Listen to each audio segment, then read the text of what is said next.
Drought-hit Panama Canal lets more unbooked ships pass in bid to ease queue. The drought-hit Panama Canal has temporarily limited the number of new reserved passage slots to help ease a bottleneck of ships that are waiting to transit without reservations, the Waterways Authority said on Thursday.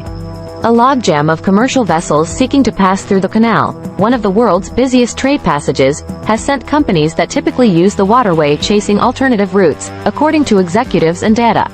Any delay or disruption can put shippers on edge.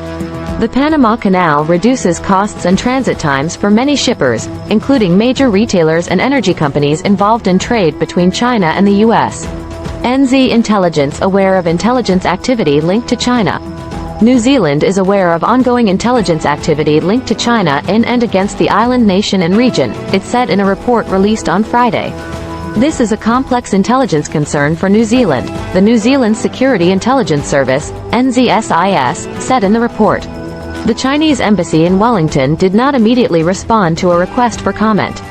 The international security environment in which New Zealand operates is now more challenging and less predictable than in recent decades, it added. Germany will own NATO's second-largest helicopter fleet after Chinook purchase Air Force Chief. Germany will own NATO's second-largest helicopter fleet with the 60 Chinooks it announced it was buying last month, German Air Force Chief Ingo Gerhardt was quoted as saying on Friday. Last month, Reuters reported Germany would buy 60 Chinook helicopters from Boeing in a package that will cost up to €8 billion, $8.7 billion, including necessary infrastructure for the aircraft. We will be the second-largest helicopter nation in NATO after the U.S., Gerhardt was quoted as saying by RND Media Network. Russia warehouse near Putin's residence is on fire.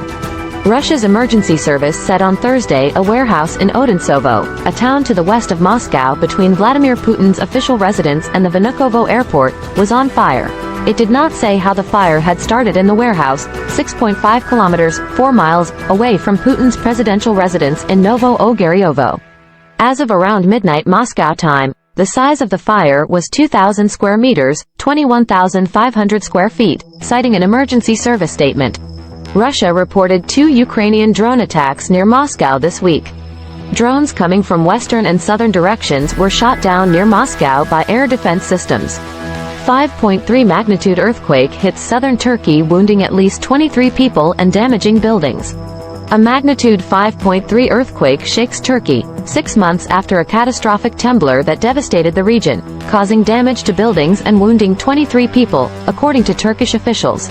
Istanbul, AP, a magnitude 5.3 earthquake shook southern Turkey on Thursday, causing damage to buildings and wounding 23 people, Turkish officials said.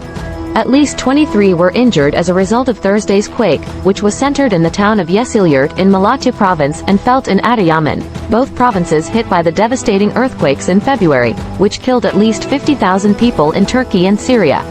North Korea developing nuclear weapons, evading sanctions in 2023 UN report. North Korea continued developing nuclear weapons and producing nuclear fissile material in 2023 and evading United Nations sanctions that aim to cut off funding for Pyongyang's nuclear and ballistic missile programs, according to an unpublished United Nations report seen by Reuters on Thursday. After a record-breaking level of cyber thefts in 2022, estimated at $1.7 billion, DPRK, North Korean hackers reportedly continue to successfully target cyber cryptocurrency and other financial exchanges globally, independent sanctions monitors wrote in the report to a UN Security Council committee. Who was Ecuador's assassinated presidential candidate Fernando Villavicencio? Fernando Villavicencio, the Ecuadorian presidential candidate gunned down in Quito on Wednesday, was no stranger to threats and intimidation from powerful figures in Ecuador. Villavicencio was killed by a gunman after a campaign rally at a Quito area school on Wednesday evening, just 11 days before Election Day. The murder is the first of a presidential candidate in Ecuador's history. Ecuadorian authorities said an armed suspect at the scene was then killed in a shootout. That suspect and 6 others who have been detained are Colombian nationals, police say. Trump appeals dismissal of defamation claim against E. Jean Carroll. Donald Trump on Thursday appealed a judge's dismissal of his claim that the writer E. Jean Carroll defamed him by accusing him of rape, after a jury awarded her $5 million for defamation and sexual abuse but not rape. The former president asked the Federal Appeals Court in Manhattan to overturn an August 7 decision by U.S. District Judge Lewis Kaplan that also rejected some of his defenses in a second defamation lawsuit by Carroll.